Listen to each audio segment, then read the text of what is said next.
قل هل يستوي الذين يعلمون والذين لا يعلمون إنما يتذكر أولو الألباب أشهد أن لا إله إلا الله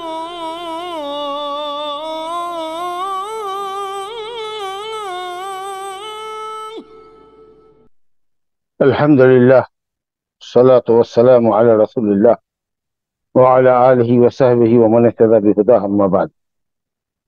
عن البراء بن عازب رضي الله عنهما قال: رمقت الصلاة مع محمد صلى الله عليه وسلم فوجدت قيامه فركعته فاعتداله بعد ركوعه فسجدته فجلسته بين السجدتين فجلسته أو جلسته ما بين التسليم والانصراف قريبا من السواء. وفي رواية البخاري ما خلا القيام والقعود قريبا من السواء. صفت صلاة النبی میں یہ برا ابن عازب رضی اللہ عنہما کی حدیث آپ کے سامنے جو صاحب کتاب عمدۃ الاحکام نے نقل کی ہے، متفق علیہ روایت ہے،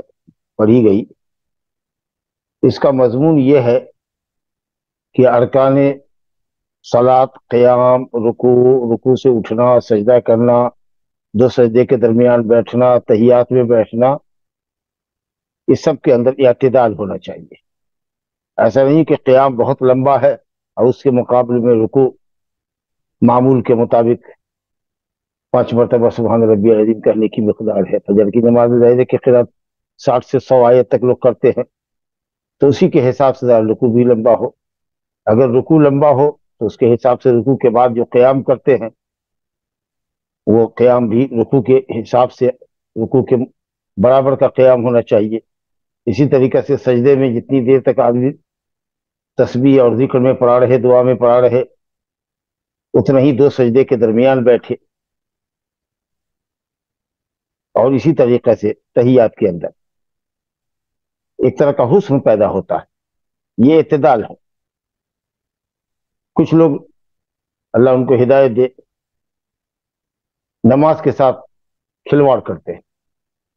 قیام تو بہت لمبا کیا لیکن رکوع اس کے مقابلے میں بہت ہلکا، اور پھر اگر رکوع کیا مثال کے طور پر 5 مرتبہ سبحان ربی العظیم کہنے کے اندازے کے مطابق وقت لگایا رکوع میں، تو پیٹھ ابھی رکوع کے بعد سیدھی بھی نہیں ہوئی کہ سجدے میں گر گئے، یعنی ان کا قیام رکوع کے قریب بھی نہیں ہے، برابر ہونا تو بہت دور کی بات۔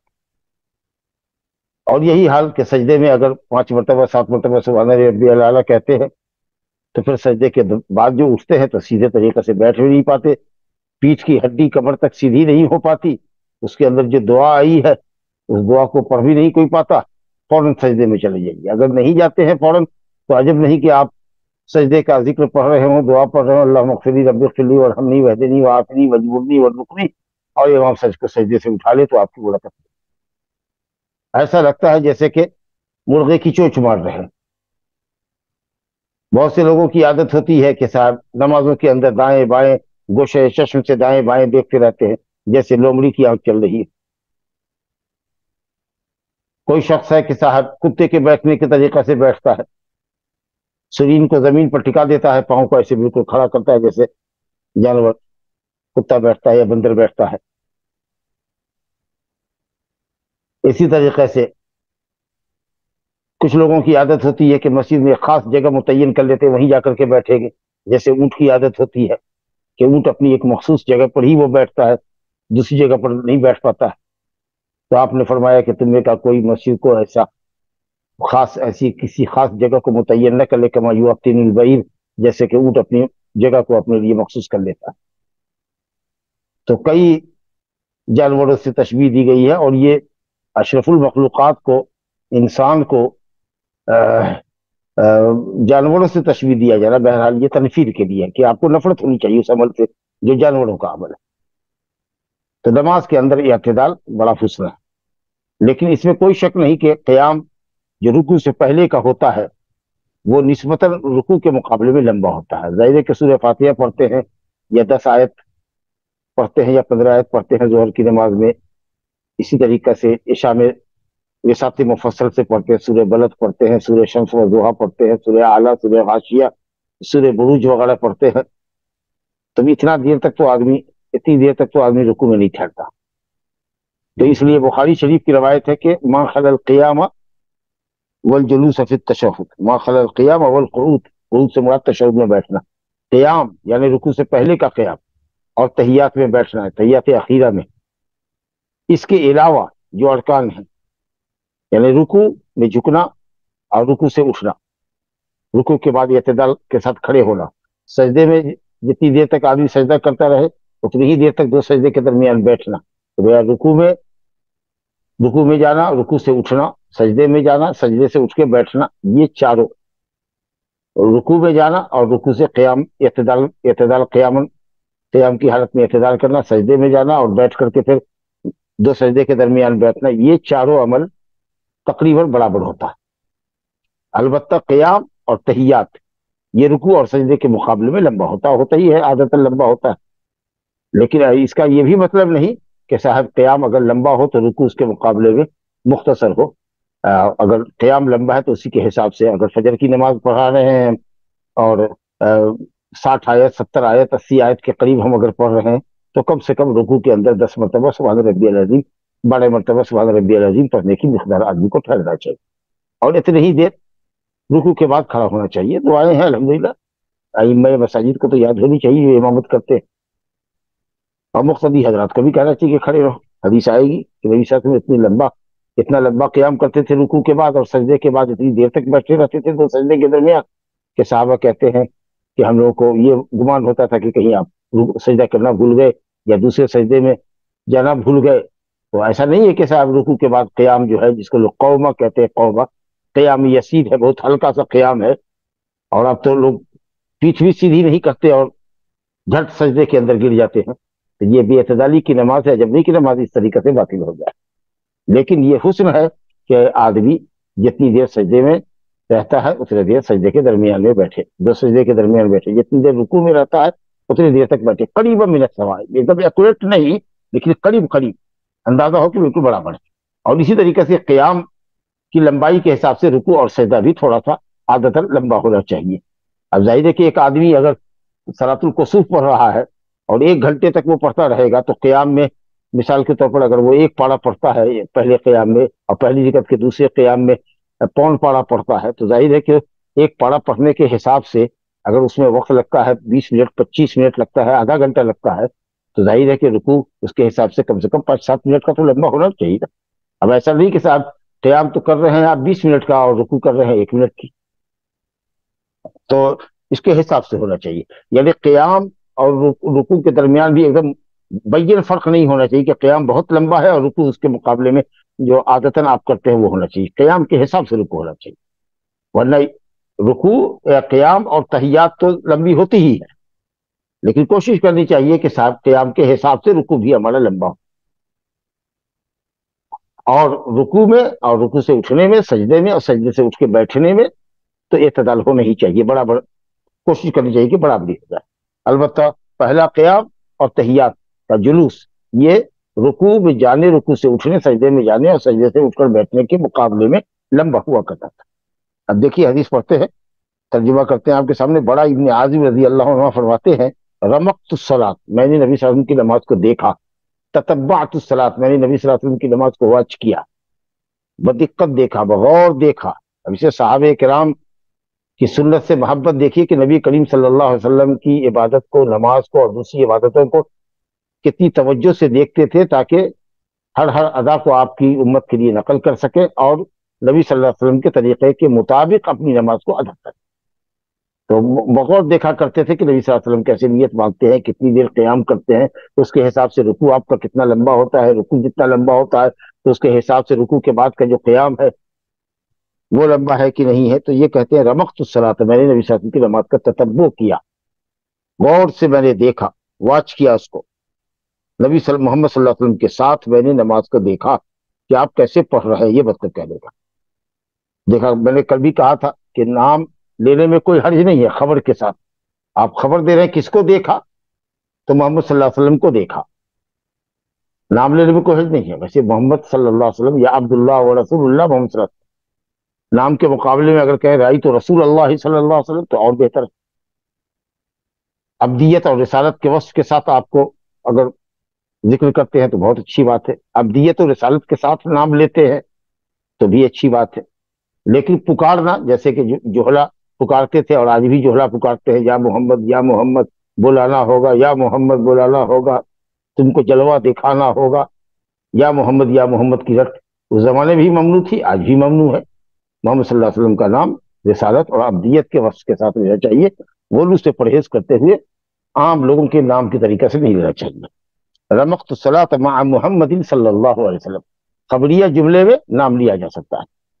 پکارنے میں نام نہیں لینا چاہیے، یہ بھی ادبی ہے.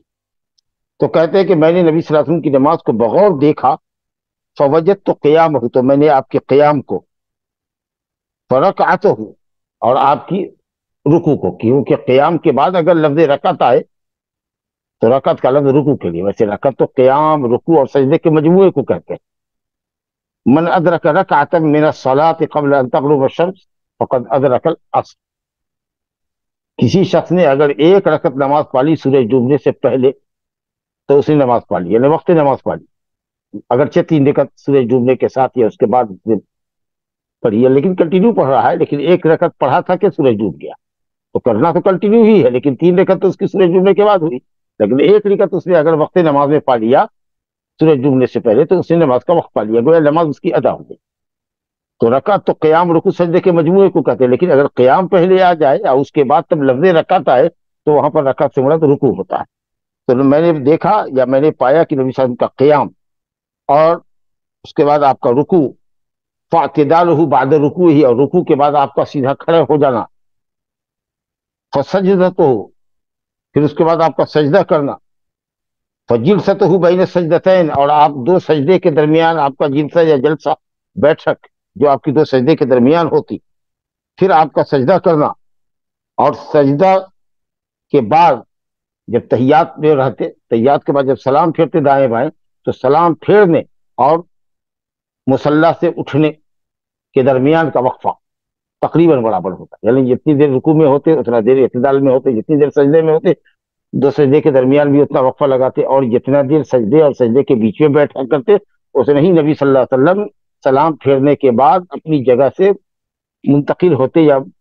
پلٹتے، گھر کی طرف پلٹے یا کہیں اور جانا ہوتا وہاں جاتے. تو یہ مصلی پر جتنی دیر آپ سلام کے بعد بیٹھتے وہ تقریباً رکوع اور سجدے کے اندازے کے مطابق ہی ہوتا. اور وہ بھی اس لیے تھوڑا انتظار آپ کرتے کہ عورتیں جو پیچھے ہوتی تھی آپ کے وہ مسجد سے نکل جائیں، ان کو حکم تھا کہ جیسے ہی امام سلام پھیرے آپ نکل جائیں تاکہ راستے میں مرد و زن کا اختلاط نہ ہو. ویسے عام حالات میں جو حکم ہے کہ نبی صلی اللہ علیہ وسلم دائیں بائیں سلام پھیرنے کے بعد استغفر اللہ، قال استغفر اللہ ثلاثا، اور اس کے بعد کہتے ہیں اللہم انت السلام ومنک السلام تبارک یا ذو الجلال والاکرام، اور اتنا کہنے کے بعد اب اٹھے. تو اتنی دیر تک امام کو مصلی پر بیٹھنا چاہیے. تو یہ تھا نبی صلی اللہ علیہ وسلم کا سلام پھیرنے اور وہاں سے جگہ چھوڑنے کے درمیان کا جو بیٹھک ہوتی تھی آپ کی، وہ بیٹھک تقریباً اتنی ہی ہوتی جتنی کہ 2 سجدے کے درمیان ہوتی یا جتنا وقت آپ سجدے میں لگاتے. یہ نماز کا حسن ہے. لیکن یہاں جیسا کہ آپ نے حدیث ملاحظہ کیا، مسلم میں الفاظ ہے فوجدت تو قیام، ہو آپ کے قیام کو، یعنی رکوع سے پہلے کے قیام کو، آپ کی رکوع کو، آپ کے رکوع سے اٹھنے کو، سجدے کے درمیان بیٹھنے کو، اور اسی طریقے سے سلام اور انصراف کو، جگہ پلٹنے تھے کہ وقفے کو برابر پایا. تو ایسا کبھی ہوتا تھا کہ قیام کے حساب سے رکوع ہوتا تھا، ورنہ بخاری شریف کی روایت میں ہے ما خل القیام والقعود، قیام اور قعود کے علاوہ، یعنی رکوع سے پہلے کا قیام اور تحیات کا قعود اور جلوس یہ لمبا ہوتا رکوع اور رکوع سے اٹھنے کے مقابلے میں، جیسا کہ میں نے پہلے عرض کیا.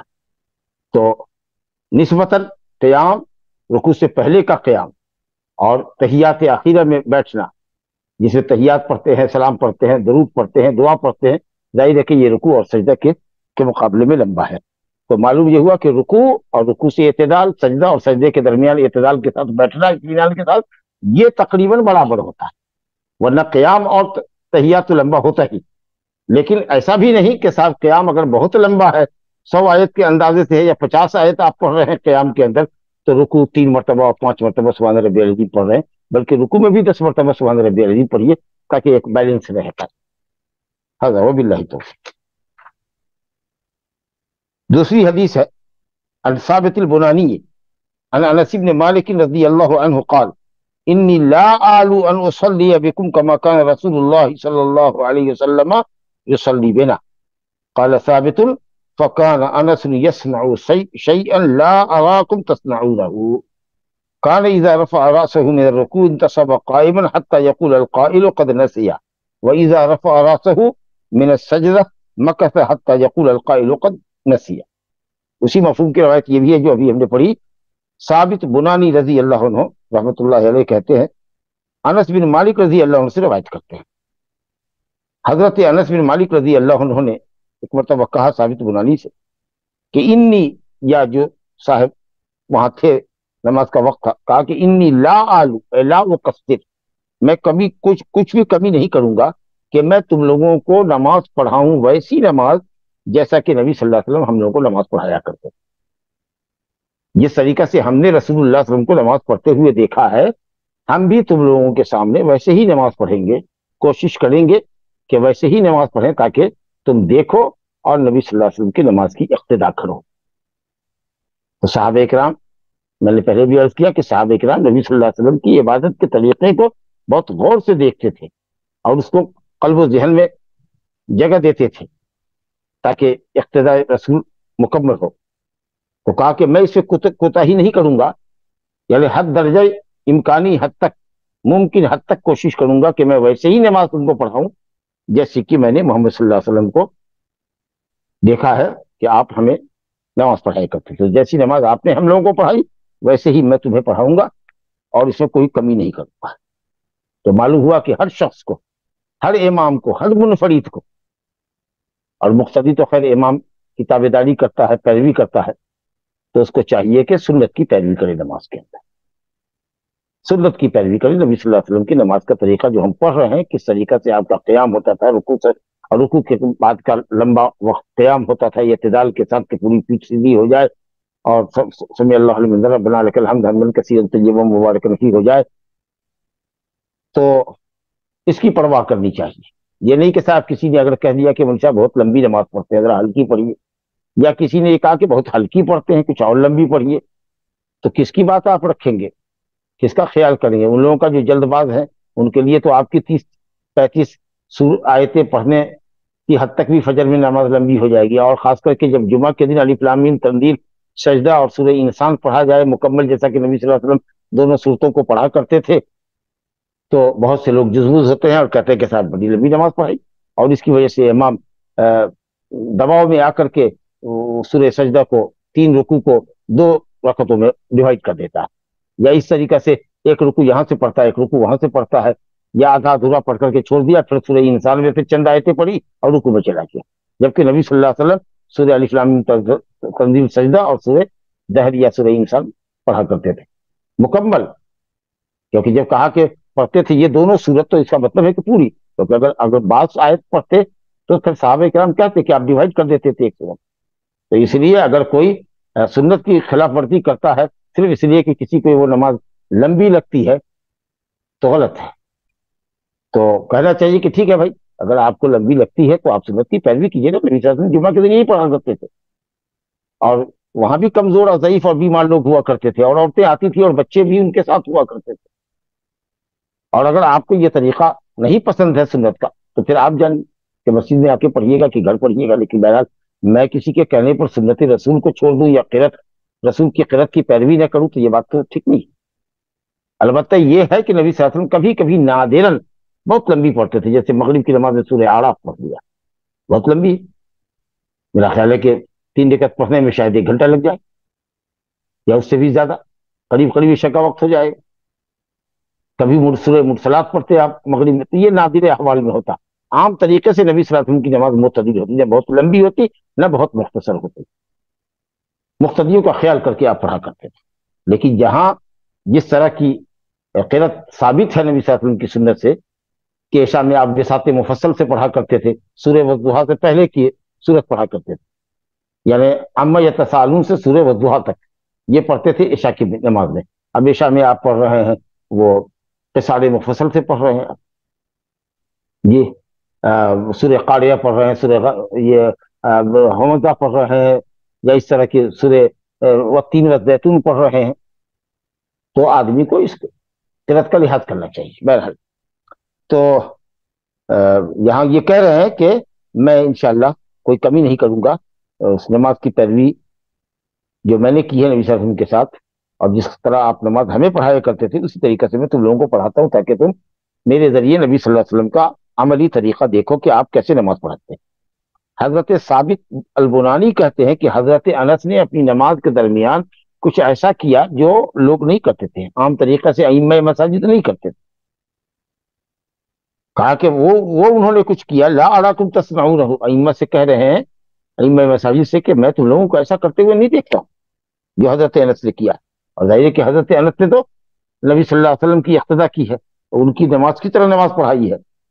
تو کیا نہیں دیکھتا ہوں کہ یعنی ائمہ کو دیکھتے تھے ثابت بنانی کے رکوع کے بعد اٹھے تو اتنی دیر تک کھڑے نہیں ہوتے تھے جتنا کہ انہوں نے رکوع میں وقت لگایا ہوتا، یا سجدے کے بعد جب اٹھتے ایک سجدے کے بعد بیٹھتے دو سجدے کے درمیان تو بیٹھے اور پھر جلدی سجدے میں چلے گئے، دیر تک بیٹھتے نہیں تھے، اتنی دیر تک نہیں جتنا کہ سجدے میں انہوں نے وقت لگایا ہوتا۔ چنانچہ خود آگے واضح کر رہے ہیں کہ کان اذا رفع راسہ من الرکوع، حضرت انس کو ہم نے دیکھا رضی اللہ عنہ کو، جو نبی صلی اللہ علیہ وسلم کی اقتدا لوگوں کو بتا رہے ہیں کہ آپ صلی اللہ علیہ وسلم یا حضرت انس اپنا سر اٹھاتے رکوع سے انتصب قائما، تو سیدھے کھڑے ہوتے، جیسے لگتا ہے کہ کوئی لاٹھی کھڑی ایک دم سیدھا، یہ کہ کمر خمیدہ ہے یا گردن کو آگے کو جھکائے ہوئے، پوری پیٹھ سیدھی کرو، پوری کمر سیدھی کرو، یہاں تک کہ پوری ہڈی اپنی جگہ پر آ جائے، یہاں تک کہ کہنے والا یہ کہتا کہ قد نسیا، بھول گیا صلی اللہ علیہ وسلم سجدے میں جانا، کیونکہ عام طریقے سے اگر کوئی شخص مان لیجیے کہ عادت ہے کہ ساتھ 30 سیکنڈ کے لیے وہ کھڑا ہوتا ہے، اور اگر کسی نے 1 منٹ کر دیا یا 1.5 منٹ تک اگر کھڑا رہا تو آدمی کیا سمجھے گا؟ جو اپنی عادت کے خلاف دیکھ رہا ہے کسی امام کو تو یہ سمجھے گا کہ لگتا ہے کہ امام صاحب بھول گئے، تو ایسا محسوس ہوتا کیونکہ عادت تو ان کی جلدی جلدی سجدے میں جانے کی تھی، اور حضرت انس نے آج دیر تک قیام کیا تھا، رکوع کے بعد دیر تک بیٹھے تھے سجدے کے درمیان میں، اتنی دیر تک جتنا کہ ہم نے پڑھ لیا کہ نبی صلی اللہ علیہ وسلم کا قیام، رکوع اور رکوع کے بعد اعتدال، اور سجدہ اور سجدے کے بعد اعتدال کے ساتھ بیٹھنا قریبا من السوا، تقریباً برابر ہوتا۔ تو کہا کہ صاحب انس رضی اللہ عنہ کو دیکھا کہ جب وہ سر اٹھاتے تو سیدھے کھڑے رہتے، یہاں تک کہ کہنے والا کہتا کہ بھول گئے سجدہ، وَإِذَا رَفَعَ رَأْسَهُ، اور جب سر اٹھاتے سجدہ سے تو پھر سجدے کے بعد 2 سجدے کے درمیان میں ٹھہرتے بیٹھتے، حتی یقول القائل، یہاں تک کہ کہنے والا کہتا قد نسیا، بھول گئے۔ تو طویل ہونے کا مطلب یہ نہیں کہ صاحب ہم رکوع سے زیادہ دیر تک کھڑے رہیں، سجدے سے زیادہ دیر تک کھڑے رہیں، سجدے کے حساب سے بیٹھنا ہو، رکوع کے حساب سے رکوع کے بعد کھڑا ہونا ہو، یہ نماز کا حسن ہے۔ آگے روایت ہے حضرت انس بن مالک رضی اللہ عنہ سے، عن انس بن مالک رضی اللہ عنہ قال ما صلیت خلف امام قط اخف صلاة ولا اتم صلاة من رسول اللہ صلی اللہ علیہ وسلم۔ حضرت انس بن مالک رضی اللہ عنہ فرماتے ہیں کہ میں نے کبھی کسی امام کے پیچھے ایسی نماز نہیں پڑھی جو نبی صلی اللہ علیہ وسلم کی نماز سے زیادہ مکمل اور زیادہ ہلکی، یعنی میں نے اب تک جتنے اماموں کے پیچھے نماز پڑھی ہے اس میں کوئی بھی امام ایسا نہیں ہے جو نبی صلی اللہ علیہ وسلم سے زیادہ مکمل نماز پڑھتا ہو اور آپ سے زیادہ ہلکی نماز پڑھتا۔ اللہ، مکمل ہونے میں تو کوئی شک کی بات ہی نہیں ہے، کیونکہ نبی صلی اللہ علیہ وسلم کی نماز ہے، آپ سے بڑھ کر مکمل نماز کس کی ہوگی؟ جو حضرات آپ کی اقتدا کرتے تھے ان کی نماز سے بہتر کس کی نماز ہوگی؟ لیکن جہاں تک ہلکے کا سوال ہے تو ہلکا وہی ہے جو نبی صلی اللہ علیہ وسلم اعتدال کے ساتھ کیا کرتے تھے، وہی ہلکا ہے۔ تو آج ہم لوگوں کی جو بے اعتدالی ہے، قیام اور رکوع کے درمیان کا فرق، اور پھر رکوع اور رکوع سے اٹھنے کے درمیان جو وقت تقریباً برابر ہونا چاہیے، اس میں جو بے اعتدالی ہے ہماری، اس کے مقابلے میں نبی صلی اللہ علیہ وسلم کی نماز اعتدال پر مبنی ہوتی، ہلکی بھی ہوتی، مکمل بھی ہوتی۔ اور حدیث میں ہے کہ نبی صلی اللہ علیہ وسلم یہ رحمت للعالمین صلی اللہ علیہ وسلم اگر کبھی چاہتے بھی کہ قرأت لمبی کریں، رکوع لمبا کریں، تو بچے کے رونے کی آواز سنتے تو یہ سوچ کر کے کہ اس کی ماں پریشان ہو جائے گی، آپ صلی اللہ علیہ وسلم نماز کو ہلکی کر دیا۔ تو نبی صلی اللہ علیہ وسلم مکمل ترین نماز پڑھتے تھے اور ہلکی بھی، انتہائی ہلکی نماز پڑھتے تھے تاکہ نمازیوں پر گرا نہ گزرے، لیکن حسن اور اعتدال ارکان کی ادائیگی کے اندر کبھی آپ سے چھوٹتا نہ تھا۔ اس باب کی 10ویں حدیث صفت صلاۃ النبی کے اندر ابو قلابہ عبداللہ بن زید الجرمی البصری کہتے ہیں کہ جاءنا مالک بن الحویرث رضی اللہ عنہ فی مسجدنا ھذا، انہوں نے اپنی مسجد کے اندر مسجد کی طرف اشارہ کر کے کہا کہ مالک بن حویرث رضی اللہ عنہ ہماری اس مسجد میں آئے۔ یہ کہہ کر کے کہ کون آیا اور کہاں آیا، اس کی صراحت اس بات کی دلیل ہے کہ راوی نے واقعے کو خوب اچھی طرح سے ضبط کیا، بڑھیا سے یاد کیا ہے۔ اسی مسجد میں اشارہ کر کے کہہ رہے کہ حضرت مالک بن حویرث ہماری اسی مسجد میں، ہمارے محلے کی اس مسجد میں تشریف لائے۔ یہ مالک بن حویرث رضی اللہ عنہ سن 9 ہجری میں، جب جو عام الوفود کہا جاتا ہے، فتح مکہ کے بعد، حنین کی فتح کے بعد، اب دوسرے عرب کے قبائل دور نزدیک سے آنے لگے، جب تک مسلمان نہیں ہوئے تھے، آ رہے تھے نمائندہ، تو بھیج رہے تھے، لوگ اسلام قبول کر رہے تھے، دین سیکھ رہے تھے، اپنی قوم میں لوٹ رہے تھے، تو کثرت سے وفود کی آمد شروع ہوگی۔ اذا جاء نصر اللہ والفتح ورأیت الناس يدخلون فی دین اللہ افواجا، فوج در فوج لوگ اسلام میں داخل ہو رہے۔ تو حضرت مالک بن حویرث اپنے علاقے سے آئے 20 نوجوانوں کے ساتھ، سب شباب تھے، جوان تھے، اور 20 دن تک نبی صلی اللہ علیہ وسلم کے یہاں قیام کیا مدینہ میں، اور نبی صلی اللہ علیہ وسلم کی نماز کا طریقہ سیکھا، اور بھی دوسرے مسائل سیکھے، اور سب جوان تھے۔ نبی کریم صلی اللہ علیہ وسلم حکیم تھے، آپ سے بڑھ کر نباز کون تھا؟ آپ نے سمجھا کہ نوجوان ہیں، اب ان کی طبیعت راغب ہے اپنے بیوی بچوں میں جانے کی، کتنے دن تک آدمی، جوان آدمی اپنے اہل و عیال سے دور رہے گا؟ تو آپ نے فرمایا کہ صاحب ہم سمجھتے ہیں کہ آپ لوگوں کو اب گھر چلا جانا چاہیے، واپس جانا چاہیے، اور جتنا کچھ سکھا ہے اپنے قوم کے لوگوں کو سکھائے۔ اور اسی میں فرمایا کہ جب نماز کا وقت ہو جائے تو تم نے کا کوئی ایک اذان دے دے، اور جو تم نے کا بڑا ہے وہ اذان، وہ امامت کرائے، کیونکہ سب علم میں برابر تھے، ایک ساتھ آئے تھے، کچھ کل 20 کے قریب، اور 20 دن تک ٹھہرے تھے۔ تو حضرت مالک بن حویرث کے تعلق سے کہا، ابو قلابہ عبداللہ بن زید الجرمی نے، ایک جرم ایک قبیلہ ہے مدینہ کے اندر، ایک جگہ ہے، اس مسجد کے اندر کہا کہ اس مسجد میں مالک بن حویرث رضی اللہ عنہ آئے، اور انہوں نے یہ کہا تھا کہ انی اصلی بکم، میں تم لوگوں کو نماز پڑھاتا ہوں، وما ارید الصلاۃ، میرا ارادہ نماز پڑھنے کا نہیں ہے۔ کیا مطلب؟ کیا ایسے ہی ایک لغو عمل کر رہا ہوں؟ نہیں، تقرب اللہ کی نیت ہے، ثواب کی نیت ہے، اور تعلیم کی بھی نیت ہے کہ تم کو تعلیم بھی دینا ہے۔ یعنی مجھ پر کوئی نماز قضا یا ادا نہیں ہے، یہ اس وقت کوئی نماز ادا کا وقت نہیں ہے، اللہ مجھ پر کوئی نماز، کسی نماز کی قضا ہے کہ میں اس کو کر رہا ہوں، بلکہ میں تم کو تعلیم کی غرض سے نماز پڑھا رہا ہوں۔ لیکن اس کا یہ مطلب نہیں ہے کہ وہ تقرب اللہ کی نیت نہیں تھی، صرف ایک ایسے ہی عمل تھا۔ تو نیت ثواب کی ہو اور نیت تعلیم کی بھی ہو تو انشاءاللہ تعالیٰ یہ عبادت کے اخلاص کے مناسب ہے، کیونکہ تعلیم بھی عبادت ہے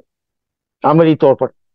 اور اسی طریقہ سے نبی صلی اللہ علیہ وسلم کے یہاں جب ممبر بنا تو آپ صلی اللہ علیہ وسلم نے لوگوں کی تعلیم کی غرض سے کہ نماز کیسے پڑھی جاتی ہے، آپ نے ممبر کے زینے پر قیام فرمایا، رکوع کیا، اور پھر رجت قہقرہ کیا، الٹے پاؤں لوٹے، اور ممبر کی جڑ میں آپ نے زمین پر سجدہ کیا، 2 سجدے، پھر اس کے بعد چڑھ کر کے آپ ممبر پر تشریف لے گئے۔ اس طریقہ سے آپ نے نماز مکمل کیا، اور کہا کہ لوگوں میں نے اس لیے ایسا کیا تاکہ تم میری اقتداء کر سکو اور تم دیکھو کہ نماز کیسے پڑھی جاتی ہے۔ تو معلوم ہوا کہ نمازی جو پیچھے رہتا ہے یا جہاں تک امام پر کی طرف نظر جا رہی ہے تو وہ امام کو دیکھ سکتا ہے تاکہ دیکھے کہ وہ کیسی نماز پڑھ رہا ہے۔ اگر زیادہ دائیں بائیں گردن منحرف کرنے کی، التفات کرنے کی اگر نوبت نہ ہو تو آدمی ایسے دیکھ سکتا ہے کہ اگر امام ہے کہ صاحب وہ کس طریقے سے کرے۔ تو کہا یہ کہ صاحب میں ابھی کسی خاص نماز کا تو ارادہ نہیں کر رہا ہوں کیونکہ یہ وقت نہیں ہے نماز کا، لیکن مکروہ وقت بھی نہیں تھا، اور تعلیم کی غرض سے نماز پڑھا رہا ہوں، لیکن عام نفلی نماز کی نیت تو ضروری رہے گی، ایسا نہیں کہ صاحب ہم نماز پڑھیں اور کوئی نیت ثواب کی نہ رکھے۔ تو کہا ٹھیک ہے، گویا تعلیم کی غرض سے پڑھا رہا ہوں، میں صرف یہ دکھانا چاہتا ہوں تم کو، بتلانا چاہتا ہوں کہ میں نے نبی صلی اللہ علیہ وسلم کو کیسے نماز پڑھتے ہوئے دیکھا. اچھا کوئی ایک مرتبہ نہیں دیکھا، 20 دن تک رکھا، اور 20 پنچے 100 نمازیں تو کم سے کم پڑھی ہوں. تو یہ کہا انہوں نے کہ میں نے کہا ابو قلابہ سے کہ اچھا یہ بتاؤ کیسے انہوں نے پڑھ کے بتایا تھا. ایوب سختیانی جو ابو قلابہ سے روایت کرتے ہیں، انہوں نے ابو قلابہ سے کہا عبداللہ بن زید جرمی سے کہ جو آپ نے کہا کہ مالک بن حویرث سے آئے اس مسجد میں اور انہوں نے نبی صلی اللہ علیہ وسلم کی نماز کا طریقہ ہم لوگوں کو عملی طور پر سکھلایا، تو میں نے ان سے کہا کہ کیا دیکھا آپ نے، کیسے انہوں نے پڑھایا. انہوں نے مجھ کو بتایا کیف کان یصلی، کیسے نبی صلی اللہ علیہ وسلم پڑھتے تھے. تو انہوں نے کہا کہ مثل صلاۃ شیخنا ھذا، عمر ابن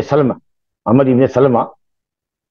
رضی اللہ عنہ اس مسجد کے امام تھے. تو ہمارے اپنے اس امام صاحب کی طریقے ان کو دیکھو نماز پڑھتے ہوئے نا، تو امام کی طرف اشارہ کر کے کہا کہ عمر ابن سلمہ رضی اللہ عنہ کی طریقے سے جو ہمارے شیخ ہیں، ہمارے امام ہیں، انہی کے طریقے سے مالک بن حویرث نے نماز پڑھائی. اب کیا چیز ہے خاص، ایک چیز جس کے اوپر فوکس کر رہے ہیں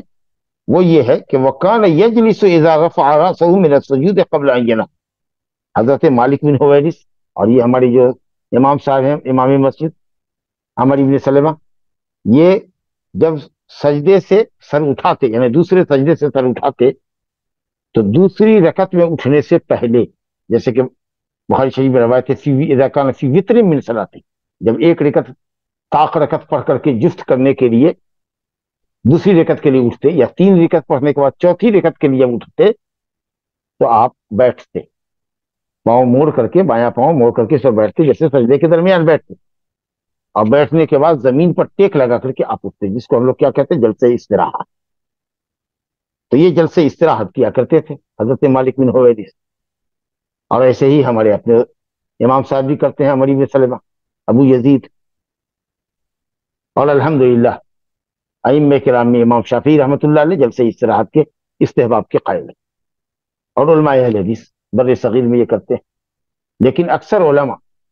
امام شافعی اور امام احمد بن حنبل اپنی ایک روایت میں، لیکن حنفیہ کے نزدیک، مالکیہ کے نزدیک، اور مشہور قول ہے امام احمد کے نزدیک بھی، کہ آدمی سیدھے انگلیوں کے سرے پر اٹھتا ہوا چلا جائے. سجدے سے امام اٹھے اور وہ سیدھے اٹھے، پہلے ہاتھ کو اٹھائے اور اس کے بعد انگلیوں کے، پاؤں کی انگلیوں کے کنارے پر اٹھ جائے، گھٹنے پر ٹک لگاتا ہوا سیدھا اٹھ جائے. لیکن ہمارے یہاں کیا طریقہ ہے کہ ہمارا امام دوسرے سجدے کے بعد جب دوسری رکعت کے لیے اٹھتا ہے تو بیٹھتا ہے، اور بیٹھنے کے بعد پھر ہاتھ اٹھا کے بیٹھتا ہے. اب یہ جو تکبیر کہتا ہے وہ سجدے سے اٹھتے وقت کرنی چاہیے. اب یہ نہیں کہ کچھ لوگوں کی عادت یہ ہے کہ سجدے سے اٹھ گئے، آرام سے بیٹھے، یہ نہیں کہ صاحب آدھا بیٹھے آدھا اٹھے ہوئے ہیں، جیسے کہ کوئی پرندہ ہے جو شاخ پہ بیٹھا اور اڑ گیا. آرام سے بیٹھے، جلسہ استراحت اور آرام کے لیے، اور اس کے بعد زمین پر ٹیک لگا کر کے اٹھا تھا. تو اب مقتدی حضرات جب اٹھیں، امام نے اللہ اکبر کے ہاتھ سجدے سے اٹھتے ہوئے پھر وہ بیٹھا، ظاہر ہے کہ مقتدی اللہ اکبر ختم ہونے کا انتظار کر رہے ہیں. اب جو اٹھے تھے امام صاحب تو بیٹھے ہوئے ہیں، تو ان کو چاہیے کہ بیٹھے، اور امام جب کھڑا ہو جائے یا کھڑے ہونے کے قریب ہو جائے تب یہ لوگ اٹھنا شروع کریں، بلکہ کھڑا ہو جائے تو اٹھے. اب اس قیام میں رکو، اس قیام کے اندر تکبیر نہیں ہے، تکبیر تو سجدے سے اٹھنے کے وقت ہے. تو سجدے سے اٹھنے کے وقت تکبیر کہنی چاہیے اور بیٹھنا چاہیے، پھر ٹیک لگا کے اٹھنا چاہیے. یہ امام شافعی رحمۃ اللہ علیہ اور علماء اہل حدیث کہتے ہیں کہ یہ مسنون عمل ہے، جیسا کہ نبی صلی اللہ علیہ وسلم نے کیا. جمہور کہتے ہیں کہ آخری عمر میں آئے تھے نبی صلی اللہ علیہ وسلم، زمانے میں بوجھل ہو گئے تھے اور انگلیوں کے سرے پر اٹھ نہیں سکتے تھے، لہذا یہ تو استراحت کا جلسہ ہے، یہ بذات خود مطلوب نہیں ہے، کیونکہ اس میں کوئی دعا بھی نہیں ہے اس جلسے استراحت میں، نہ کوئی تکبیر ہے کہ اٹھنے کے وقت تکبیر کہنی ہے، وہی تکبیر ہے جو سجدے سے اٹھتے وقت ہم نے کہی ہے، تو اس لیے یہ مستحب نہیں ہے. اور بعض اہل علم نے کہا کہ اگر آدمی کبیر السن ہو، بڑی عمر کا آدمی ہو، بوڑھا ہو، انگلیوں کے سرے پر نہیں اٹھ سکتا ہو، یا گھٹنے میں درد ہے، تو وہ آرام سے بیٹھے، اس کے بعد ٹیک لگا کر کے اٹھے. تو بہرحال کچھ لوگ اس کو مستقل سنت مانتے ہیں اور کچھ اس کو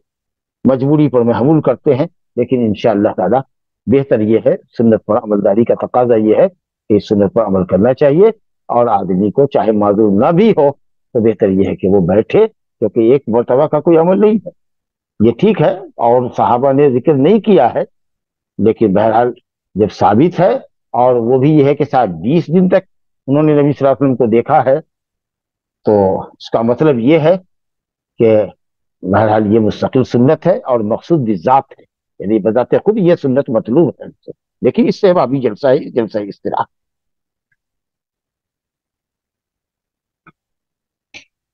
تو مقتدیوں کو اصل میں یہ بات کہنی تھی جو آپ نے کہی بھی، کہ اس کو یقینی بنائیے کہ اگر امام 2 سجدے کے بعد دوسری رکعت کے لیے یا 3 رکعت کے بعد چوتھی رکعت کے لیے اٹھتا ہے، اور جب آپ سجدے سے اٹھے اور دیکھا کہ امام تکبیر کہہ کے بیٹھا ہوا ہے اور وہ اٹھنا چاہتا ہے، تو آپ بیٹھے رہیے، امام کے اٹھ جانے کا انتظار کیجیے۔ ایسا نہیں کہ صاحب کچھ لوگ اٹھے اور امام کے ساتھ اٹھنے لگے۔ جو لوگ انگلیوں کے سرے پر سیدھے اٹھتے ہیں اللہ اکبر کہتے ہوئے، تو ان کی تو اٹھتے ہوئے تکبیر ہوتی ہے، اور قیام میں جا کر کے وہ اللہ اکبر ختم کرتے ہیں جب تک قوم سجدے سے اٹھے، جب تک امام ان کا کھڑا ہو چکا ہوتا ہے۔ لیکن ہمارے یہاں تو امام چونکہ 2 سجدے کے بعد جلسے استراحت میں بیٹھتا ہے، اس کے بعد لوگ اٹھے اور امام اٹھ رہا ہے تو اس کے ساتھ ہی وہ اٹھ جاتے ہیں، بلکہ انتظار کرنا چاہیے اور امام کو اٹھنے دینا چاہیے۔ آئیے صاحب ایک اور حدیث دیکھیں، عبداللہ بن مالک ابن بحینہ رضی اللہ عنہ، یہ ذرا سے یہاں پر ٹیکنیکل لفظ ہے، عبداللہ بن مالک، عبداللہ بن مالک، عبداللہ مالک کے بیٹے، آگے ہے ابن الف کے ساتھ، بن نہیں ہے، بغیر الف کے نہیں ہے، عبداللہ بن وہاں تو بغیر الف کے ہے، لیکن آگے ابن ہے۔ تو اگر ایسا ہو عبداللہ بن مالک ابن بحینہ، تو یہ جو ہے ابن ثانی لفظ ابن جو ہے، جو دوسرے نمبر پر آیا ہے، یہ پہلے نام کے تابع ہوگا، یعنی عبداللہ بن مالک اور عبداللہ بن بحینہ۔ نہیں تو اگر آپ ایسے کیجیے گا عبداللہ بن مالک بحینہ، عبداللہ کی ماں ہے کہ مالک کی؟ عبداللہ کی ماں ہے۔ عبداللہ جس طریقے اس کے باپ ماں دونوں کا نام لیا جا رہا ہے، عبداللہ بن مالک، عبداللہ مالک کے بیٹے، اور ابن اگر آ جائے تو معلوم یہ ہوا کہ یہ ابن تابع ہے اول نام کے، عبداللہ کے، نہ کہ مالک کے، یعنی عبداللہ بحینہ کا بیٹا، تو ماں باپ دونوں کا نام لیا گیا۔ ورنہ اگر باپ کے بعد دادا، دادا کے بعد پردادا کا نام لیا جائے گا تو سب جگہ بن بن رہے گا، الف نہیں جائے گا۔ عبداللہ بن مالک، یا کسی کا نام ہے مثال کے طور پر زید بن عمر بن خالد بن ابراہیم بن فلاں، سب جگہ بن بن ہے، تو اس کا مطلب یہ کہ سب ایک دوسرے کا بیٹا ہے اور آگے والا نام باپ کا نام۔ لیکن عبداللہ بن مالک بن ہے بغیر الف کیا، اس کے بعد ابن الف کے ساتھ ہے، تو اس کا مطلب یہ ہے کہ اب جو نام ابن کے بعد الف کے ساتھ جو ابن ہے، اس کے بعد جو نام آ رہا ہے وہ نام تابع ہے پہلے نام کے، یعنی پہلے نام جو عبداللہ ہے اس کی ماں کا نام۔ چلیے، تو یہاں یہی ٹیکنیک ہے، عبداللہ بن مالک ابن بحینہ، وہ عبداللہ مالک کا بیٹا جو کہ بحینہ کا بھی بیٹا، گویا کہ والد کا نام ان کے مالک ہے، بحینہ ان کی ماں کا نام۔ کہتے ہیں کہ نبی صلی اللہ علیہ وسلم کان اذا صلی فرج بین یدیہ حتی یبدو بیاض ابطیہ، نبی صلی اللہ علیہ وسلم جب نماز پڑھتے، مراد ہے جب سجدہ کرتے، جز بول کے کل مراد لیا گیا، سجدہ بول کر کے نماز مراد لیتے ہیں، رکوع بول کے قیام نماز مراد لیتے ہیں، سورہ فاتحہ کو نماز کہا گیا۔ اللہ کہتا ہے قسمت الصلاۃ بینی و بین عبدی نصفین اذا قال العبد الحمد للہ رب العالمین، اللہ تعالیٰ کہتا ہے قال اللہ تعالی حمدنی عبدی، سورہ فاتحہ کو پوری نماز کہا گیا کیونکہ یہ رکنی نماز ہے۔ تو اسی طریقے سے صلاۃ بول کر کے سجدہ مراد لیا گیا، کیونکہ ہاتھ کو ہٹا کے رکھتے پہلو سے، یہ ہاتھ اس طریقے سے ہٹ کے ہو کہ انہیں اٹھی ہوئی ہو اور یہ بازو ہمارا پہلو سے ہٹا ہوا ہو، یہ کیفیت کہاں ہوتی؟ یہ تو سجدے میں ہوتی ہے۔ نیت تو ہم ایسے باندھتے ہیں جس سے ہمارا بازو ہمارے پہلو سے لگا ہوتا ہے، رکوع کے اندر ہاتھ ہمارا گھٹنے پر ہوتا ہے، سجدے کے اندر یہ کہ ہم ہتھیلی سے پر سجدہ کرتے ہیں، اور یہ جو ہمارا زرہ ہے، یہ زرہ، یہ جو حصہ ہے موٹا والا حصہ، کیوں سے پہلے کا جو حصہ ہے یہ، اور یہ جو ہمارا آرم ہے بازو، یہ ہمارا پہلو سے اٹھا ہونا چاہیے، زمین سے اٹھا ہو اور پہلو سے بھی ہٹا ہوا ہو جس حد تک ممکن، خاص کر کے جب امام ہو تو اس کے لیے تو پوری گنجائش ہے، منفرد تنہا نماز پڑھنے والا ہے تو اس کے لیے پوری گنجائش ہے، لیکن اگر مقتدی ہو تو زیادہ ہاتھ کو اگر کہنی کو اٹھائے گا اور ہاتھ کو پھیلاوے گا تو بغل والے کو تکلیف ہو، کیونکہ اتنی جگہ تو ہوتی نہیں ہے، تو جس حد تک ممکن ہو ہاتھ کو پھیلائے اور پہلو سے الگ رکھے۔ اور کہنی کو اور زیرہ کو الگ رکھے، اور اسی طریقے سے پہلو سے ہٹا کے ممکن حد تک رکھے. اور اعتدال میں یہ بھی داخل ہے سجدے کے اندر کہ پیٹ اپنے زانو پر نہ رکھے، یا زانو کو ران کو اپنی پنڈلی پہ نہ رکھے. ہر عضو، جسم کا ہر عضو ایک دوسرے سے متمیز ہو، الگ الگ ہو، تاکہ لگے کہ کمفرٹ ہو کر کے سجدہ کر رہا ہے. لیکن جگہ کے حساب سے، خاص کر جب صف میں ہو آدمی تک. تو کہتے ہیں جب نبی صلی اللہ علیہ وسلم نماز پڑھتے، یعنی جب سجدہ کرتے، فرج بین یدیہ، تو اپنے دونوں ہاتھ کے درمیان گیپ کرتے، یعنی اپنے ہاتھ کو داہنے پہلو سے الگ رکھتے، کہنی کو زمین سے اٹھا کے رکھتے، اور بائیں ہاتھ کو بائیں پہلو سے ہٹا کے رکھتے. حتیٰ یبدو بیاض ابطیہ، یہاں تک کہ اتنا کرتے، اٹھاتے، اور انگلی سیدھی ہونی چاہیے، نہیں کہ اب انگلی ٹیڑھی ہو جائے. ایسے اگر کر رہے ہیں تو یہ ہاتھ ہمارا بایاں چلا جائے داہنی طرف اور دایاں چلا جائے بائیں طرف. یہ دیکھیے جو ہم کر رہے ہیں، اتنا اٹھایا کہ ساتھ بجائے انگلی قبلہ رخ ہونے کے، ایسے سیدھا ہونے کے، ایسے ہو گئی. دائیں انگلی بائیں طرف گھوم گئی، بائیں انگلی دائیں طرف. ایسی نہیں، انگلیوں کا رخ قبلہ ہونا چاہیے، اور کہنی کو اٹھانا ہے ممکن حد تک، انگلیاں قبلہ رخ ہونی چاہیے. لیکن کہا نا کہ یہ امام اور منفرد کے لیے تو ہے، تنہا پڑھنے والے کے لیے. جماعت والے کے لیے جماعت کا لحاظ کرنا چاہیے، اپنے پڑوسی کو یا جو ساتھ میں لگ کے پڑھ رہا ہے اس کو تکلیف اور اذیت نہ. یہاں تک کہ آپ ان کے بغل کی سفیدی دیکھی جاتی، بازو کی سفیدی اور بغل کی سفیدی دیکھی جاتی. کیونکہ جو حصہ کھلا ہوتا ہے، جس پر دھوپ پڑتی ہے، ہوائیں لگتی ہے، وہ حصہ نسبتاً کالا ہوتا ہے اس حصے کے جو کپڑے سے ڈھکا ہوا ہوتا ہے. اور نبی صلی اللہ علیہ وسلم آستین والا کرتا تو پہنتے نہیں تھے. اکثر آپ صلی اللہ علیہ وسلم چادر ہی پہنتے تھے، ایک چادر کمر میں لپیٹی اور ایک چادر کندھے پہ ڈالی اور کندھے پر چڑھایا. تو اب جو سجدے میں جاتے تو ظاہر ہے کہ یہ حصے سے اگر کوئی سائڈ سے دیکھ رہا ہے، دائیں بائیں سائڈ سے اگر دیکھ رہا ہے، ذرا سا ترچھی نظر سے دیکھ رہا ہے گوشے چشم سے، تو اس کو یہ والا حصہ جو ہے اندر آرمس کا حصہ، بازو کے نیچے کا حصہ، وہ دیکھ لیتا. تو اتنا آپ اٹھاتے کہ سجدے میں آپ کے بغل کی سفیدی دیکھی جاتی تھی. تو یہ ہے سجدہ کرنے کا طریقہ. کاہل کی طرح سے، سست کے طریقہ سے پورا ہاتھ کو پہلو سے لگائے ہوئے ہیں، اور پیٹ کو ران پہ رکھے ہوئے ہیں، ران کو جو ہے سو پنڈلی پر رکھے ہوئے ہیں. سرین کو ذرا اٹھاؤ اور پیٹ کو ران سے الگ رکھو، اور ہاتھ کو ممکن حد تک کہنی کو اٹھا کے رکھو، پہلو سے الگ رکھو ممکن حد تک، تاکہ ہر عضو تمہارا سجدہ کرے. چلیے صاحب آگے ایک روایت دیکھتے ہیں. عن ابی مسلمۃ سعید بن یزید قال سألت انس بن مالک اکان النبی صلی اللہ علیہ وسلم یصلی فینا علیہ قال نعم. ابو مسلمہ جن کا نام سعید بن یزید ہے فرماتے ہیں کہ میں نے انس بن مالک سے پوچھا. اب یہ دریافت کرنا علم لینے کے لیے تھا، معلومات حاصل کرنے کے لیے، رہنمائی حاصل کرنے کے لیے تھا،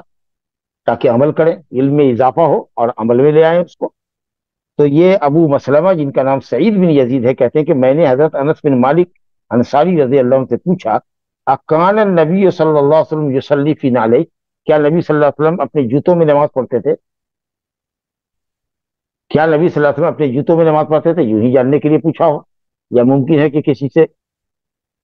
بحث ہوئی ہو، علمی بحث، تو اس نے کہا ہو کہ نہیں جوتے میں نماز نہیں پڑھ سکتے ہیں.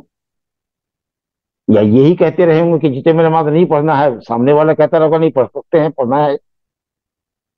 تو پوچھا کہ آپ نے تو نبی صلی اللہ علیہ وسلم کے ساتھ نماز پڑھی ہے، تو کیا آپ نے دیکھا ہے نبی صلی اللہ علیہ وسلم کے جوتے میں نماز پڑھتے تھے؟ تو حضرت انس نے کہا نعم، ہم نے دیکھا ہے کہ نبی صلی اللہ علیہ وسلم نے جوتے میں نماز پڑھی. اور یہ تو آپ کا فعل ہوا. قولی حدیث بھی ہے کہ جب تم میں کا کوئی، ابو داؤد شریف کی روایت ہے غالباً ابو سعید خدری سے، کہ جب تم میں کا کوئی مسجد آئے تو اپنے تلے کو دیکھ لے، جوتے کے تلے کو، کہ اس کے نیچے کچھ لگی تو نہیں ہے کوئی چیز گندگی. اگر لگی ہے تو اس کو مٹی پہ رگڑ دے، صاف کر دے. ہو سکتا ہے غلط لگی ہو سکتا ہے گوبر لگا ہوا ہو سکتا ہے کیچڑ لگا ہو، اور چلے جائیں آپ. تو اس لیے اس کی صفائی ستھرائی ہونی چاہیے، ناپاکی سے اور گندگی سے، یا اسی طریقے سے گوبر وغیرہ اگر لگا ہوا ہے یا کیچڑ لگا ہوا ہے، اس کو صاف ستھرا کر کے آدمی نماز پڑھے. تو اور آپ نے یہ بھی فرمایا، ابو داؤد کی روایت ہے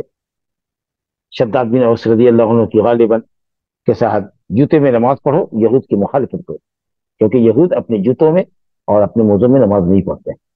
شاید اس لیے کہ حضرت موسیٰ علیہ السلام جب طور پر گئے تو اللہ تعالیٰ نے کہا فخلع علیک فإنک بالوادی المقدس طویٰ، اپنے جوتے کو اتارو موتا، موسیٰ، جب موسیٰ علیہ السلام رب تعالیٰ کے قریب گئے ہیں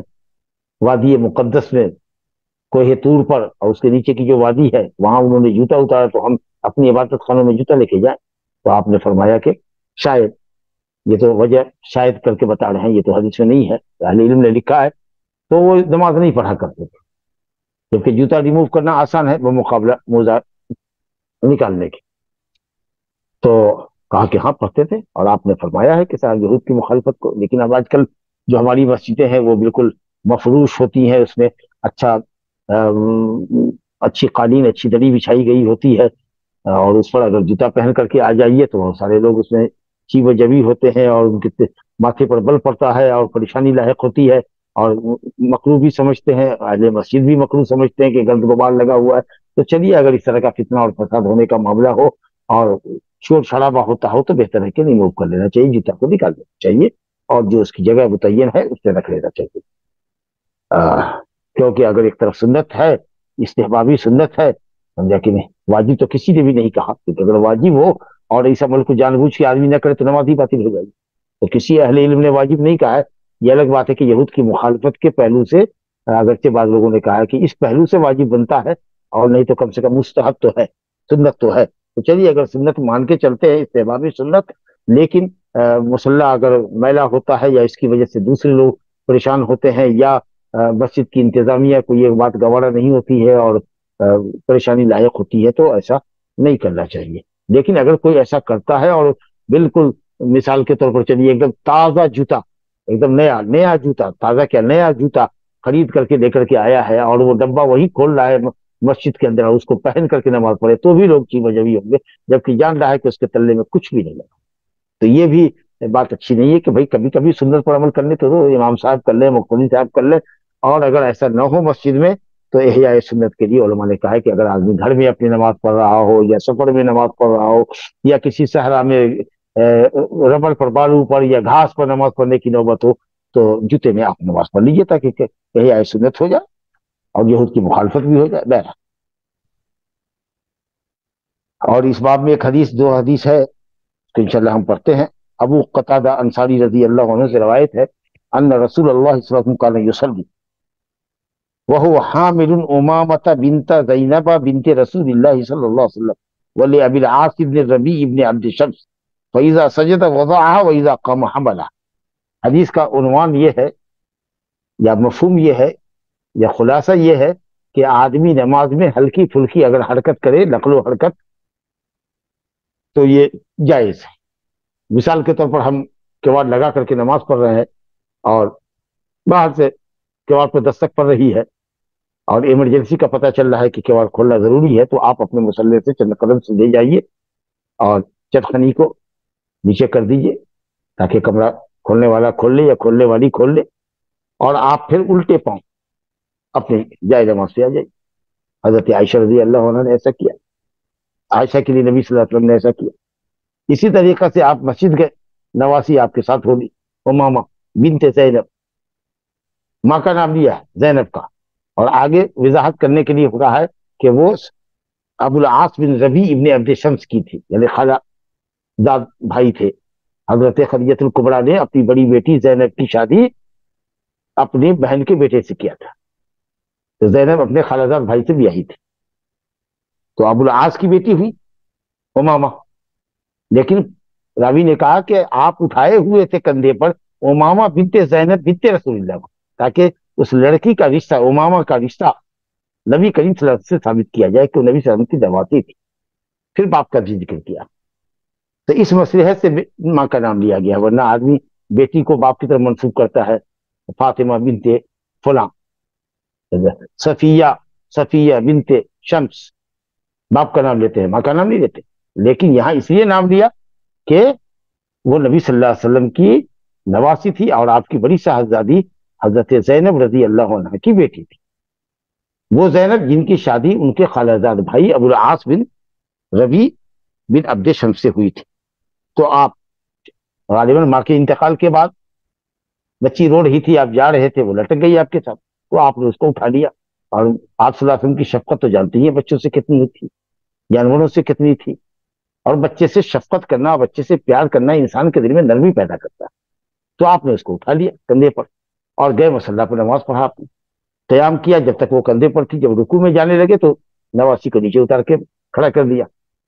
پھر رکوع کیا آپ نے، رکوع کے بعد اٹھے، پھر سجدہ کیا، سجدے کے بعد جب دوسری رکعت کے لیے اٹھے پھر اس بچی کو اٹھایا اور کندھے پر ڈال دیا.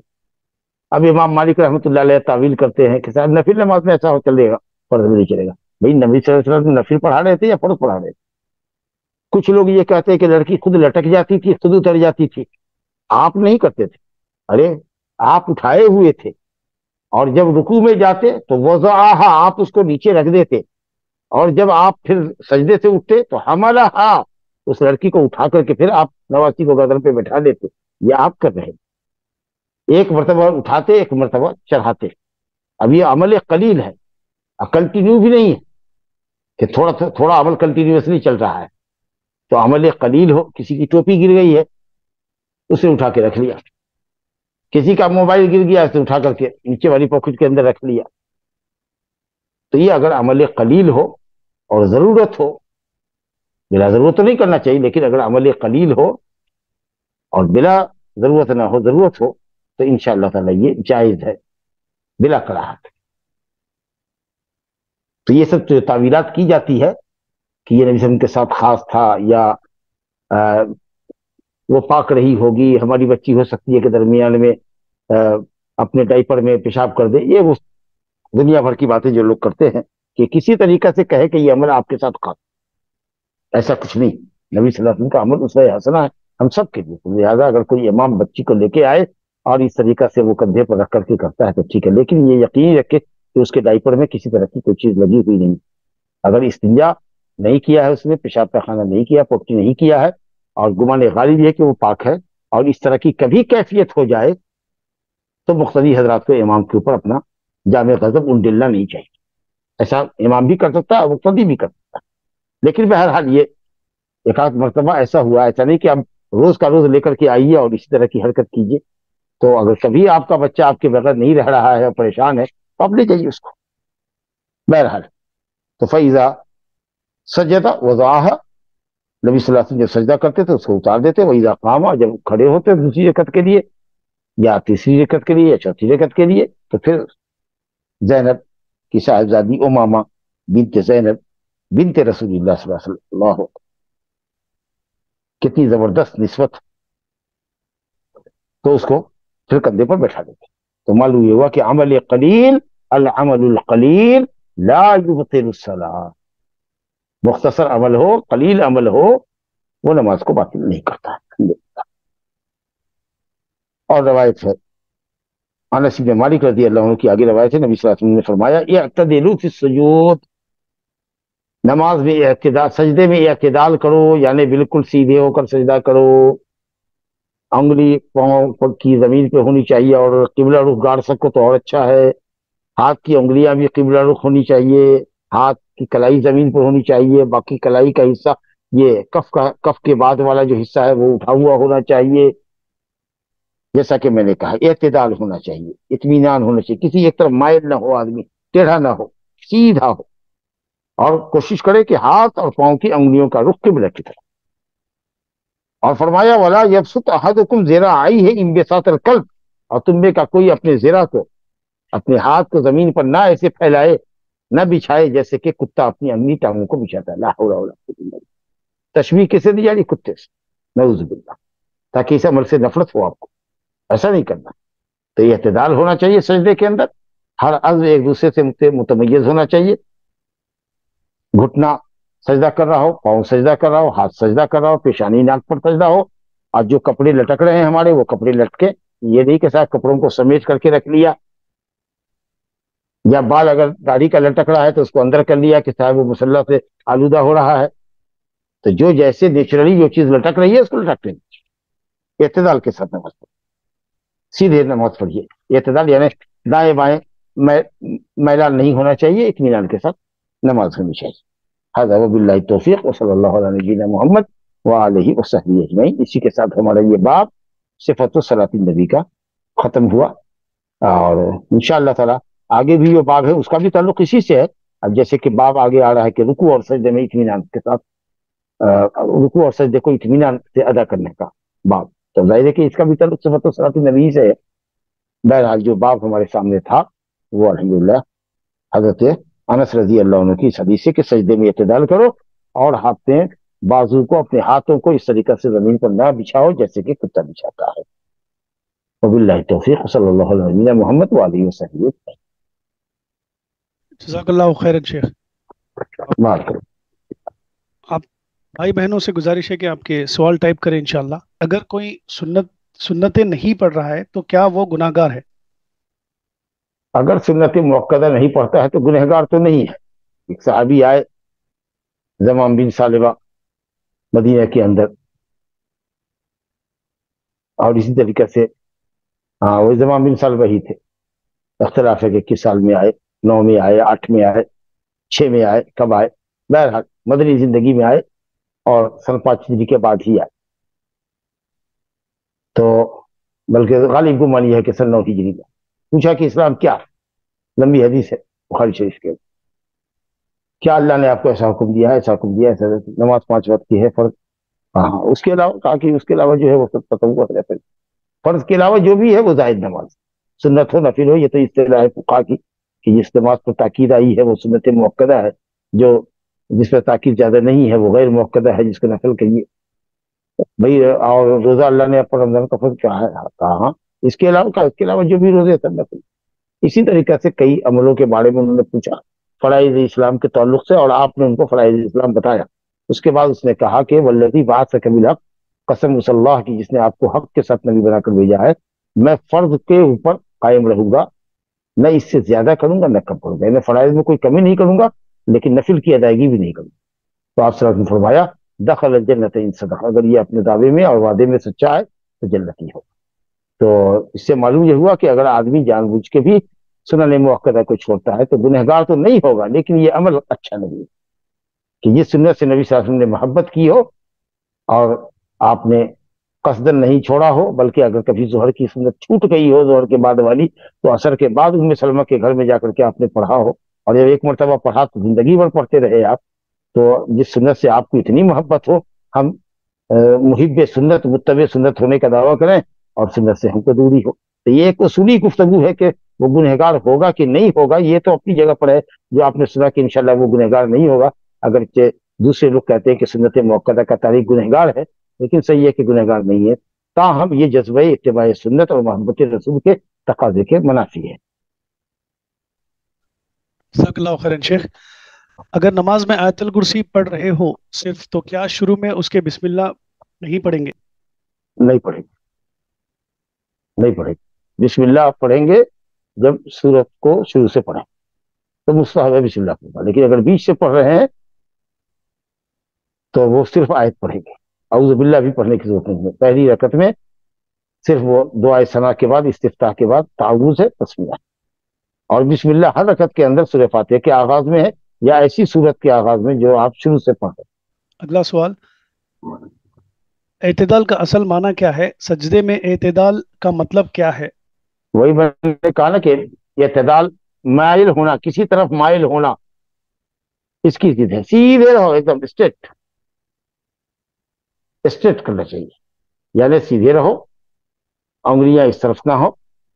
میں نے کہا نا کہ ہاتھ کو گیپ کرنے کے لیے, ہاتھ کو پہلو سے ہٹانے کے لیے لوگ داہنی انگلیوں کو ادھر کر دیا, بائیں انگلیوں کو ادھر کر دیا. سجدے میں ہے تو پاؤں کی انگلیاں ادھر ہے, پاؤں کی انگلیاں ادھر ہے. تو یہ اعتدال, یہ اعتدال ہے, یا اعتدال, یہ اعتدال سیدھا سیدھا لانا, سیدھے کھڑے ہو جاؤ, سیدھے سجدے میں گرو, اور ہر عضو کو ٹھیک ٹھیک طریقے سے رکھو. انحراف قبلے سے نہیں ہونا چاہیے, دائیں بائیں میلان نہیں ہونا چاہیے, اور اطمینان سے ہو تاکہ ہر عضو جن 7 اعضاء پر سجدہ کرے وہ سب ایک دوسرے سے الگ رکھنے چاہیے. لیزی کے طریقے سے سجدہ مت کرو. تم نے اس کو بتایا ہی تھا درس کے اندر اس کا معنی. اعتدال کا مطلب مائل ہونے کی ضد ہے. اعتدال کسی طرف مائل ہونا اور کسی طرف بغیر کسی طرف مائل ہوئے ایک دم سیدھے رہنا, یہ اعتدال ہے. یہ سجدے کا اعتدال, اور سجدے کے درمیان کا اعتدال کہ اطمینان سے بیٹھنا جہاں تک کہ پیٹھ کی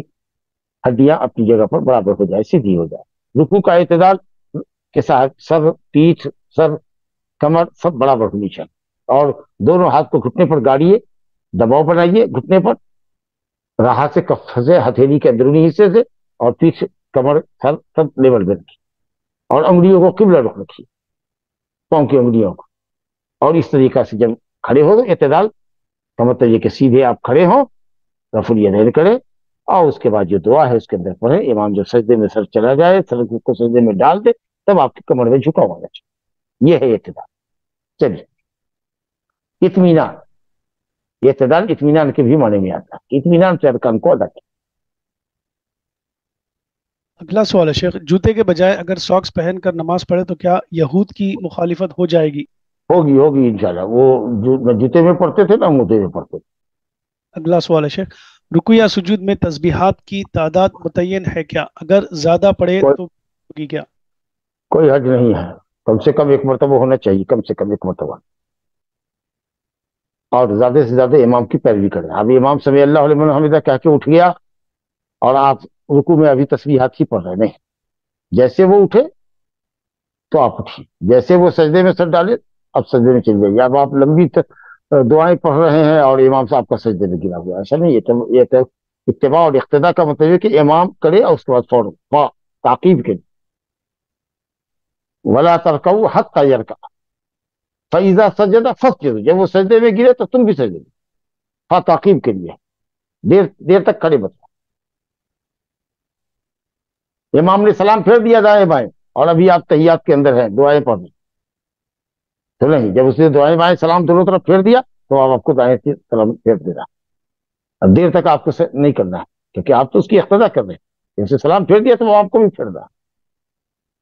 جی اگلا سوال ہے شیخ، چپل پہن کے افتراش اور تورک کرنا تو مشکل ہوگا کیونکہ اب جوتے اور چپل کا نچلا حصہ بہت سخت ہے، اس کا حل کیا ہے؟ اب کچھ نہیں ہے، حل نہیں ہے تو کون کہتا ہے کہ آپ جوتا چپل پہن کر کے ہی کیجیے؟ جو جوتا مڑتا ہو، جو چپل مڑتا ہو، جو فولڈیبل ہو، اس کو پہن کر کے آپ کر لیجیے۔ اگلا سوال ہے شیخ، سجدے کی کاؤنٹنگ بھول نہ جاؤں اسی لیے میں دعا لاسٹ سجدے میں مانگتی ہوں جس سے میرا لاسٹ سجدہ لمبا ہو جاتا اور دوسرے سجدوں کے برابر نہیں ہوتا، ایسا کر سکتے کیا؟ ایسا نہیں کر سکتے، ایسا نہیں کر سکتے۔ ہر رکعت کا سجدہ، رکوع اور رکوع کے بعد کا قیام، سجدہ اور سجدے کے بعد کا جو جلوس ہے دو سجدے کے درمیان کا قریب من سوا ہونا چاہیے، بلکہ پہلی دو رکعت میں اگر آدمی سورہ بھی ملاتا ہے تو ظاہر ہے کہ قیام لمبا ہے تو اسی کے حساب سے رکوع ہونا چاہیے۔ آخری دو رکعتوں کے اندر آدمی صرف سورہ فاتحہ پڑھ کر کے رکوع میں چلا جاتا ہے تو اس کی رکوع اور سجدہ جو دو رکعت آخری دو رکعت کے رکوع اور سجدے ہیں وہ پہلے دو رکعت کے رکوع اور سجدے کی نسبت تھوڑے ہلکے ہوں گے، لیکن یہ کہ صاحب 1 منٹ اور آدھے منٹ کا سجدہ ہوتا ہے اور یہ آخری والا سجدہ ہے، آپ دیر تک 2 منٹ 5 منٹ تک مانگ رہے ہیں تو یہ اعتدال کے خلاف ہے، طریقہ نبوی کے خلاف ہے۔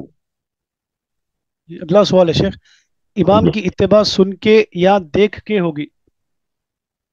سن کے بھی ہوگی، اور جو لوگ آگے صف میں ہیں جہاں تک امام کو دیکھ رہے ہیں ہلکے دائیں بائیں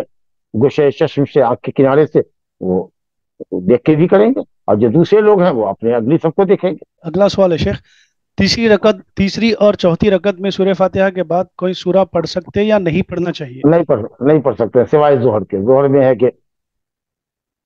پڑھ سکتے ہیں۔ حضرت ابن عباس کی روایت ہے کہ نبی صلی اللہ علیہ وسلم 30 رکعت کے اندازے سے پہلی 2 رکعت میں پڑھتے اور آخری 2 رکعت ظہر کی 15 آیت کے اندازے سے پڑھتے، اندازہ ہے ان کا،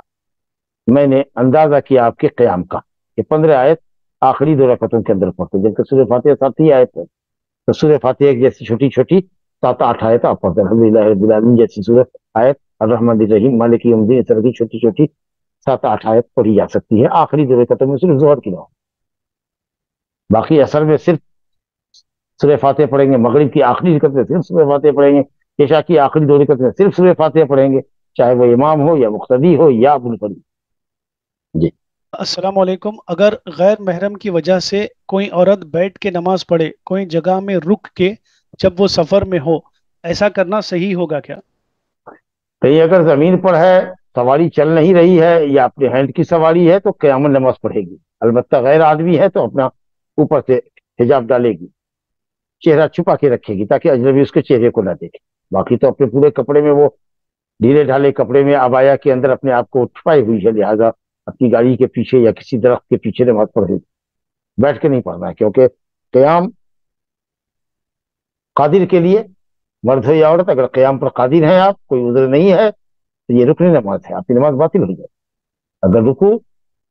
قیامن کرتے ہیں جیسے کیا جاتا ہے معتاد عادتاً جب آپ گھر میں کرتی ہیں، اس کے خلاف اگر آپ بیٹھ کر کے کر رہی ہیں جبکہ کوئی عذر شرعی آپ کے پاس نہیں ہے، کمر کا درد نہیں ہے، گھٹنے کا درد نہیں ہے جو آپ کو رکوع اور سجدہ میں جانے سے روکتا ہو، تو آپ کی نماز باطل ہو جائے، کیونکہ فرض نماز۔ جی جی شیخ، یا شیخ اگر امام نماز پڑھا رہے شیخ اور مطلب سجدے میں اٹھنے کے بعد بیٹھ رہے، پھر کچھ وقت کے بعد اٹھ رہے، لیکن وہ ان کو محسوس ہو گیا کہ ان کے جو پیچھے مقتدی ہے وہ ان سے پہلے ہی اٹھ جا رہے، تو کیا وہ ان کو سمجھا نماز ہو جائے گی ان کی، لیکن یہ ہے کہ ان کو سمجھا، ایک دو دن کہیں گے، لوگوں کو چونکہ عادت نہیں ہے اسی لیے تھوڑا سا پرابلم ہوگا شروع میں، لیکن بار بار نصیحت کرتے رہیں کہ آپ سجدے سے جب اٹھیں تو پھر امام کو دیکھیں، امام پہلی صف والے امام کو دیکھیں، دوسری صف والے اپنی اگلی صف کو دیکھیں، اور جب امام اٹھ جائے تب مقتدی اٹھیں، پہلی صف والا جب اٹھنے لگے تو دوسری والا اٹھے، تیسری والا اٹھے، اس طریقے سے کہنا پڑے گا، 2 4 دن تبلیغ کرنی پڑے گی تو انشاءاللہ تعالی لوگوں کی عادت ہے۔ جی اور کوئی سوال نہیں ہے شیخ، بارک اللہ فیک، وباللہ التوفیق، جزاک اللہ خیر۔ ویاکم شیخ۔ لا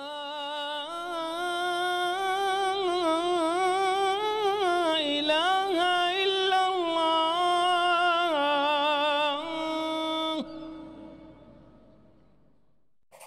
قل هل يستوي الذين يعلمون والذين لا يعلمون